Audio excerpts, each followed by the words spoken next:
Sa gitna ng hagupit ng bagyong Tino at matinding pag-ulan, nagsagawa ng makabuluhang gift-giving activity ang Police Regional Office Negros Island Region sa pangunguna ni Police Brigadier Tom Ibay, Regional Director.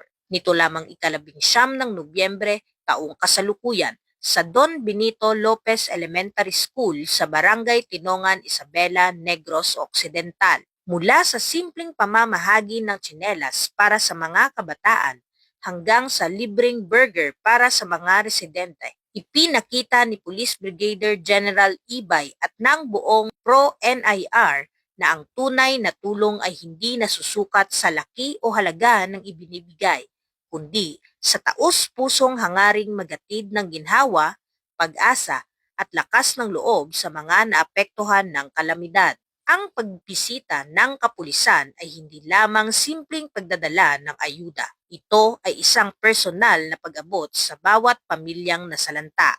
Sa bawat tsinelas na isinuot ng mga bata, may simbolo ng panibagong hakbang tungo sa pagbangon. Sa bawat ngiting kanilang nakita, may paalala na hindi sila nag-iisa sa pagharap sa unos. Layunin ng Police Regional Office Negros Island Region na lalo pang patatagin ang ugnayan ng PNP at komunidad, lalo na sa panahong sila ang higit na nangangailangan.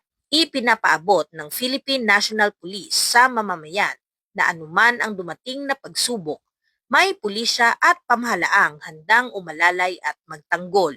Sa kabila ng pinsalang iniwan ng bagyo, muling napatunayan na ang tunay na lakas ng isang komunidad ay nagmumula sa malasakit at pagkakaisa. Ang mga ganitong inisyatibang gawa ay nagpapakita ng tunay na diwa ng paglilingkod ng Philippine National Police, isang serbisyong hindi lamang nakikita kundi nararamdaman ng bawat mamamayan.